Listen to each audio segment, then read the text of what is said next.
welcome to Unlikely. And a lot of people ask me why the show is called Unlikely. One part is it was unlikely for me to follow this journey and get to do my radio dream. The second part is it's unlikely the fortunateness that we have to talk to certain guests like these two gentlemen right here. We have Zach Kissman and Steve Austin. This gentleman used to wrestle in Japan back in the day. You might have known him. They're representing GFI Racing. You guys are here in Las Vegas for this Vegas to Reno race. Thank you guys for the time and how you guys feeling. I know it's race week.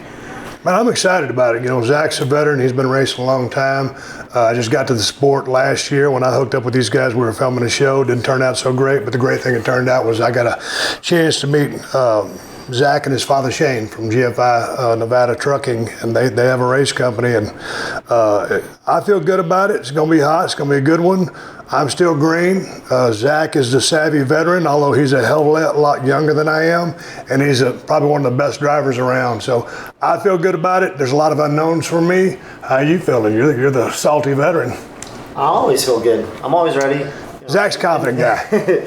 Yeah, I'm always ready. I know what I need to do and what needs to get done. I mean, we're here just kind of getting ready, getting the cars ready. All the prep work is always done we're out of Reno. So that's where really the race happens. You know, if you show up ready, make sure all your ducks in a row, and I like it. It's a very chill vibe. So when you get here, you're ready to go, you know. And I want to ask you, like, for the uninitiated, like for myself, like we're talking about a race taking you to Vegas to Reno on Google Maps from right here at this point. It's about a 7-hour drive.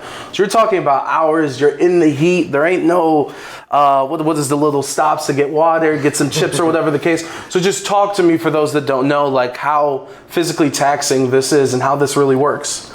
So as soon as we buckle into that car, we're probably in there 30 minutes before the race even starts, just making sure everything's good, making sure our radios are good. We also have clean air Parker pumpers come into the car, so just doing kind of all of our check systems, making sure it's ready. And then this race is probably going to be somewhere around 11 hours. So from the time we go, and we don't plan on getting out of the car. And you guys are both in the car at the same time, correct? We're driving separate cars. Different cars. Yeah, okay. Zach drives the 1941 car. I drive the 316 car. So Zach is our lead driver, and he's got his co-driver is Tony. My co-driver is Shane, his father. He used to co-drive for Zach. So anyway, the owner of the company is my co-driver. And so, like as Zach was speaking, we were coming down, me and my buddy were driving down here from Gardnerville yesterday, and we're heading down to 95, about 430 miles. And basically, we're crisscrossing all through that, but it's going to be 555, you know, from start to finish for us in that car through all the stuff, and they wind it back and forth, and our chase trucks will be run up on that highway, and if we need something, we'll have fuel stops. If we need tires and we need repairs, then we've got to talk with radios to, you know, for those trucks to be there where we need them. And we have 3 chase trucks, but it'll be 555 miles from start to finish, and I've heard there's going to be a lot of gotchas out there, so, you know, running GPS, like I said, you know, Zach is a veteran, but running in that dust when you have zero visibility and there's a lot of stuff going on out there, it's a lot of adrenaline, a lot of excitement. But when you buckle in that car, you don't leave that seat until you get across the finish line or you break down. So you're in it for the long haul. And like you said, with the elements, like this isn't a NASCAR race running laps in the same track. So the elements play a part. There's no cleaning up and making sure there's an easy path for you guys, correct? No, there's none of that stuff. Another thing we didn't talk about is most of this race is going to be at night. Yes. So you start hitting dust, night. Think of it kind of like a snowstorm. So there's some times where it's, you know, total, you can't see anything. Sometimes the dust on those lake beds gets so bad that it's, you know, the sun kind of starts disappearing and stuff. And you just, Steve always asks me, how do you do it? And it's like, well, you know, you kind of just go. Go and kind of like Star Wars, you feel the force. Yeah, and you can just kind of feel where the track is, and you know, make your best guess. It takes a lot of nerves to drive in a dust. You know, when you're going very fast and you can't see what's up in front of you. You know, my nerves are not quite as strong as Zach's on that part of the driving. But then again, I'm kind of a field driver. I kind of use my instincts, and I just try to keep myself out of harm's way. And for me, you know, going out there, this is probably the biggest race that I've ever raced. And well, it is by far. And it's the longest. This will be the toughest with the best drivers. And like I said, Zach's amongst the best drivers out there. So it's kind of even when I say how good these other drivers are, hey man, in my division, I'm out there to try to win, or I'm trying to get on that podium. So I'll never go out there and just try to, I want to finish, and you got to finish to place.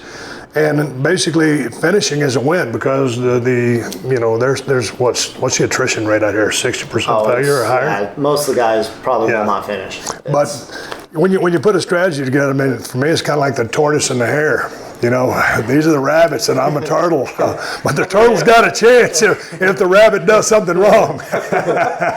I'm into reality. He's pretty quick. I mean, you can't let him go. I mean, he definitely knows what he's doing. He knows how to drive. I'm coming around. Working with him a lot. Yeah, I take some notes from Zach. I'm probably his biggest fan, and he helps me out as much as he can. We've got a great relationship, and this will be the first time that we've ever really run against each other because in our other organization, I'm still in the sportsman division, and he's running Pro NA, which I'll step up to next year, and I'm running this week. So it's just I'm rambling on you, but it's a real exciting time, and I know Zach's looking forward to it, and I really am too. No, I can see it in your eyes, and I can see the passion, which is why I want to ask you, when you think of your career, I don't know how many things in your life can compare to that glass shattering with thousands waiting for you, but when you're in the middle of a race, can you talk to me about the difference in feel in terms of your peak in your career and when you're in a race and kind of those differences? Man, there's just so much difference because wrestling is you're performing in front of a crowd and you're trying to manipulate people through psychology and making decisions in the ring as you go, and you're working for that crowd and you're working for their response to take them on a ride. When I'm strapped in there with my co-driver, Shane, and we're trying to get through that course, my focus is on listening to Shane call out turns. We've got a number system. Like a real hard turn is a 1, 2, and like a 3, 4 would be kind of like a chicane. So I'm listening to my co-driver, and I'm just trying to manage everything in that car. I'm trying to look for rocks. I'm seeing what's been kicked into the course. I'm just navigating and driving. I'm trying to be offensive as far as being on the gas pedal, but also be defensive as far as taking care of my car. So it's a performance. And I used to wonder back in the day, hey man, are race cars really athletes? Because they're just sitting in a car. Then talking about NASCAR taking a left turn. But by all means, man, racing my first season, it's going in my second. The race drivers are absolutely athletes, and some of the best that I've ever seen. So that's timing, hand-eye, foot-eye coordination, endurance, stamina, precision, thinking, judgment. There's so many things going on a physical and mental level. Not just making those decisions, but just maintaining your composure. This is an endurance race on this one in particular because it's not a short race. So there's a lot going on, but dude, the gratification is so different than coming out from the ring because you knocked it out of the park when you either did or you didn't. And with the crowd reaction. Yeah, that crowd reaction or that pop when you go out and it's like, bam, there ain't nothing like it. But when you're in a buggy, I call them buggies, it's a side-by-side, but when you're in that buggy and you're maneuvering going through that course and you're kind of kicking ass and doing well, and if I see somebody like Zach, I got that from Zach. Quiet and not telling you when I see somebody in front of me, man, I see that dust, says I got to get them. Mm-hmm. Sometimes his dad's got to reel me in. And if I get somebody behind me, I don't want them to get past me. So there's a lot of the emotions that are still the same, but the task is completely different. And you talked a little bit about the physicality. Can you talk to me as well, like how are you getting prepared for the race? Because you're talking about making best decisions. This is an 11-hour race. So that 10th hour, you're going to have to make your best decision. A lot of it is mental. And making sure you don't lose focus, lose your composure. I always find like 4 or 5 hours in, I always start making some mistakes. And I have to tell my co-driver like, hey, make me focus again. We have to get back in this. I'll blow some turn out and we'll go for a little wild ride. And it's like, oh, I just kind of had a mental mistake. You're calling the corners, you're telling me what to do, and I'm just not focusing. So I always kind of have that. I got to reset myself and get myself back into it. Another thing's hydration. You don't really drink a whole lot while you're moving. So make sure you're hydrated because by the end of the race, that seems to always be an issue. And just the physical, I know there's some other races where just your neck will start hurting, chest will start hurting. You're in a car, you're getting thrown around, and after 7, 8, 9, 10, 11 hours, it really starts taking a toll on you. And is that where the cold plunge comes in? Talk to AJ Styles. He said he helped you out.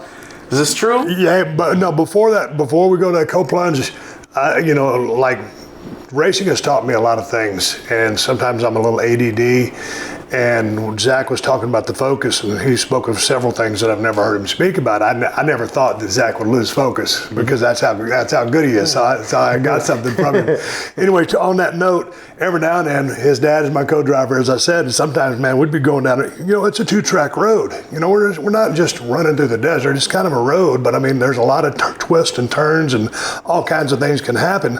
But every now and then, I just veer off the road into the sagebrush. And I'd kind of come to my senses, and his dad would never say nothing. And I'd tell him, sorry about that, but if you lose concentration for just one split second like that, and I don't do it anymore because when I'm driving that car, when I have that steering wheel in my hand, it's the only time that I can never think about what the world's doing, what's going on. My complete focus is on that race. And so it has taught me to have a laser focus, because anytime I lapse, I go off the track, or I'll screw up, or I'll blow a turn, or I'll turn that car over, and I take myself out of the race. So it's taught me to focus. And one other thing that's cool about the race is, in these cars, like in the organization we normally run at, the Valley Off-Road Racing Association, we've got a siren on the car. When you get up on somebody, it's protocol and etiquette to hit that siren. They hear the siren, and they'll get out of your way so you can pass. But they've got to make sure the way is clear. So out here, we've got to push to pass. When you push that button, the car in front of you knows, hey, we're back here, we need by, because you're not driving fast enough. Well, that happens on a couple of occasions, but if you don't get out of the way in due time, that's when the physicality comes in, and there's a mindset there of it's time to attack, and not attack, but it's time to, hey, let them know that we won't buy now. And Zach, will. You get 2 warnings. You get the siren, you get the transmitter, that tells them, hey, we're behind them. And the third time is, you hit them. And by that point, I'm usually upset because they've already had 2 warnings, so hit them hard. I think you've already had your 2 warnings. I love you said it with a smile. You've already had your warnings. Move. Zach's a little bit more of a shark than I am. I've tapped a couple times, and so but it's always interesting. And I've been tapped by a big truck and by a couple side by sides. But I really try not to let too many people buy me. But there's people that get by me. But there is that part of it, and it's just a thrill. Yeah. I got to ask you. Obviously, Steve can do a lot of different things in life. So when he comes and goes to you guys into the team and be like, hey, I want to try this out, and I know the show was involved, was there a moment where you're like, oh, he's 100% serious and this is what he wants to do? Well, yeah, at first it was the TV show, and that was a whole different thing because you're making a show.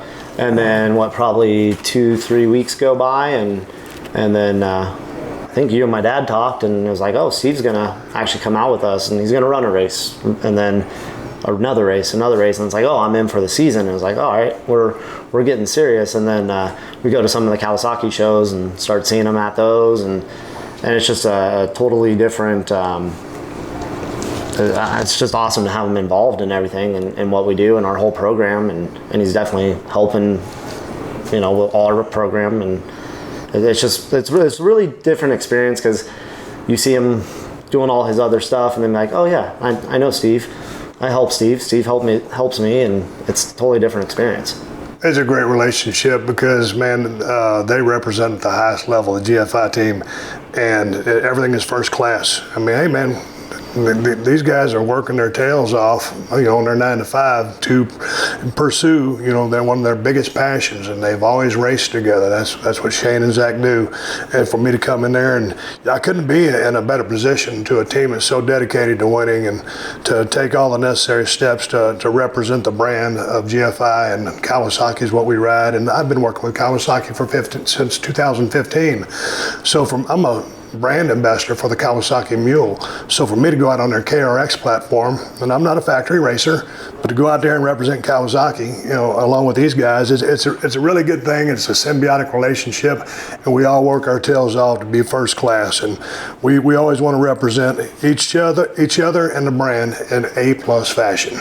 No, it's a beautiful thing, and if I could close the loop on that cold plunge, because I'm putting two and two together, and I was like, is this a part of your process getting ready for a race? And did AJ Styles help you out, like he said? Because I want to know if he's a liar or not. Oh man, no. Oh, you talked to AJ? Yes, I talked to him, and he's like, actually, I'm the one who helped Stone Cold get that cold plunge. He also said you should have just went straight in and not dipped your toes in, but that's what he said, not me. Because I'm getting in my cold plunge, and it sucks every time. Shout out to Stone Cold. Yeah, that's we right. saw that. Yeah, that's right. You're welcome, buddy. Because I was the one that told him to freaking dip your face in there, stop goofing around, and get your whole body in there, and then you'll be all right. And that wasn't made up. That was my real reaction. So anyway, but AJ helped me. I called him. I said, hey, man, this is really helpful. He goes, Steve, I'm telling you, it makes my body feel better. So I started doing it. But it is a thing. And, I do the cold plunge to kind of help from my weight workouts. But I've designed my weight workouts now to play more into endurance-type driving, and instead of being like lifting heavier weights or whatever. And I'm not trying to lift heavy weights. I'm doing medium weights, and I'm doing them in like a more circuit program. And then I'll get in my sauna at 150 degrees for 30 minutes to get ready for the heat. So I base a lot of my workout is tailored around my racing now rather than tailored around my wrestling. It's tailored for racing, not tailored for wrestling. And that makes sense. And Zach, for you, is this the biggest race, let me rephrase that, the longest race that you've been a part of? Yeah, this will actually be the longest one. Earlier this year, we did a 470. Same kind of style, Vegas to Reno area. Different association and everything, but and he won that. And yeah, I ended up winning that one, and I won by a little over an hour. But yeah, no, we got.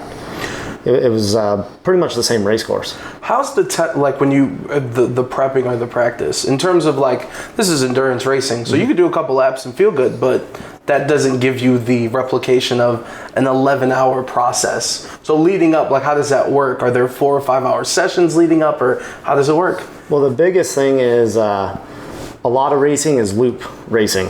So this is a distance to distance race. We do some loops, but this distance to distance, it's the first time you see the stuff. So you're reading the course as the course comes at you. It's not like other sports where you know what's coming, or everything's the first time you're seeing it. Most of the stuff that we do is actually the cars are tore down getting prepped. I mean, that's the main key to winning a race, is making sure you have a good race car under you. And then we also go out all the time just practicing when the race cars. We do testing and stuff, shakedowns, just kind of keeping your mind sharp. That's my main thing, is when you see bushes coming at you, at speed, it's just kind of feeling that speed. So that's the biggest thing for me, is feeling comfortable at speed. Because when you're not in a race car for a little while, you just you lose that edge. And so you just kind of want to keep fresh, keep it going, and make sure you're seeing race speed all the time. But again, to your point, you really can't, like as far as physically prep for the 555 miles, which we're about to run. And Zach works his tail off, for 12 hours a day or more. So it's not like he's out there in his car. He just, over his course of racing career, he's turned into a hell of a driver, and he can go out there and just turn it on.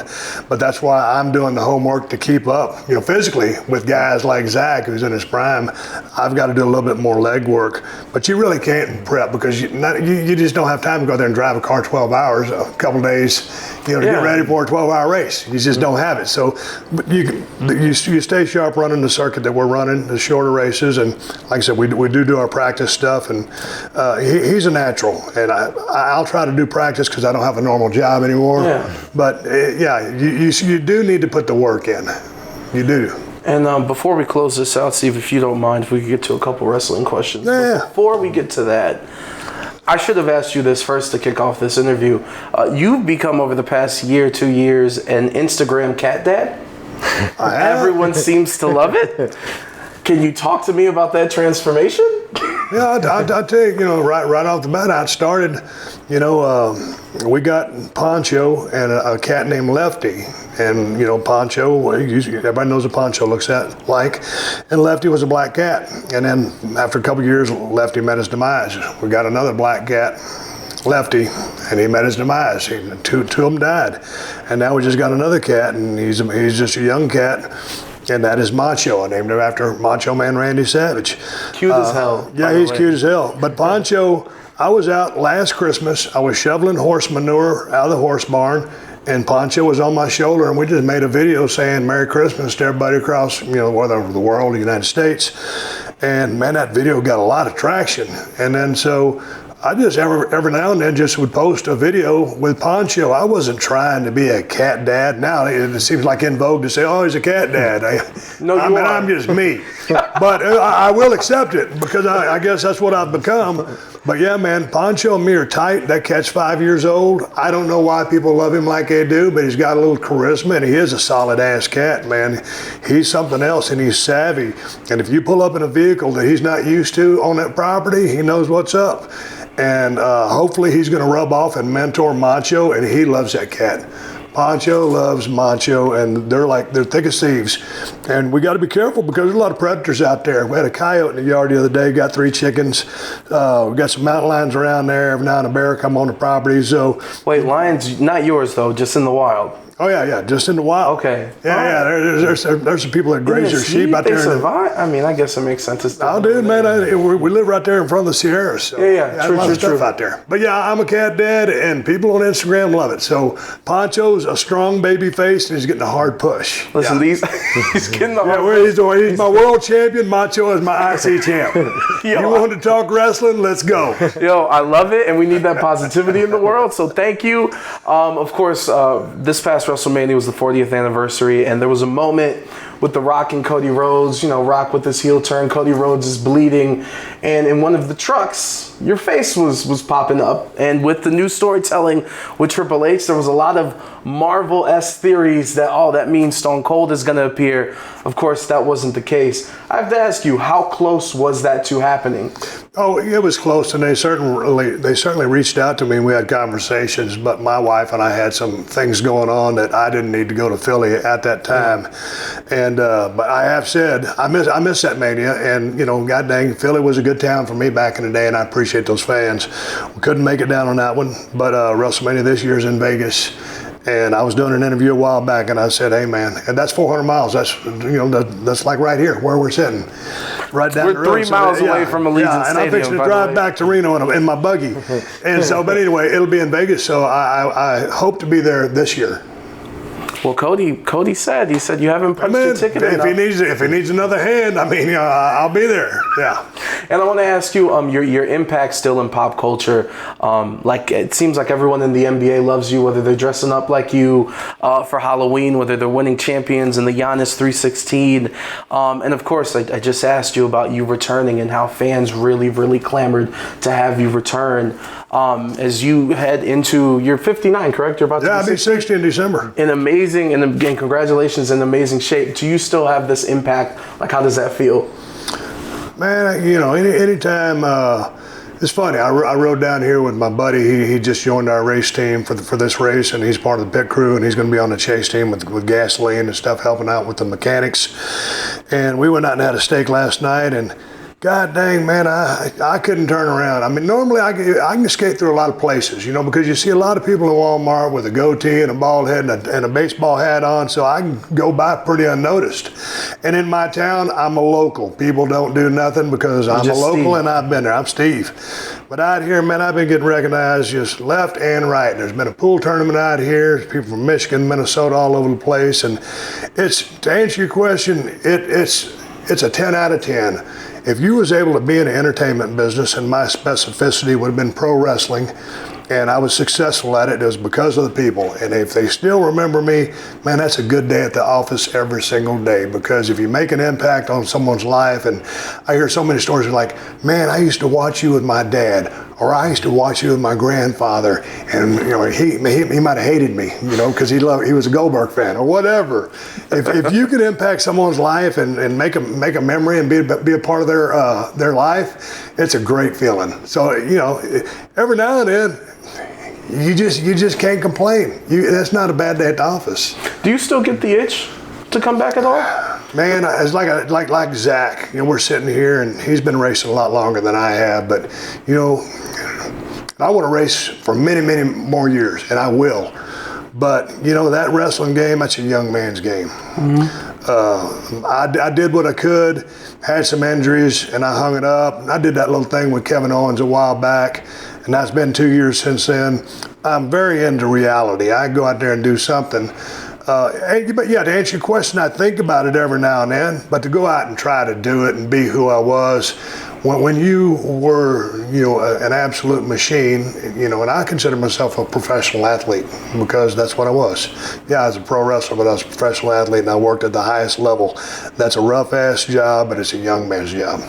I love your humbleness saying that little thing, which was main eventing a WrestleMania with Kevin Owens. Before we close this out, you asked me a question before the camera started rolling. You're like, hey, how long have you been doing this?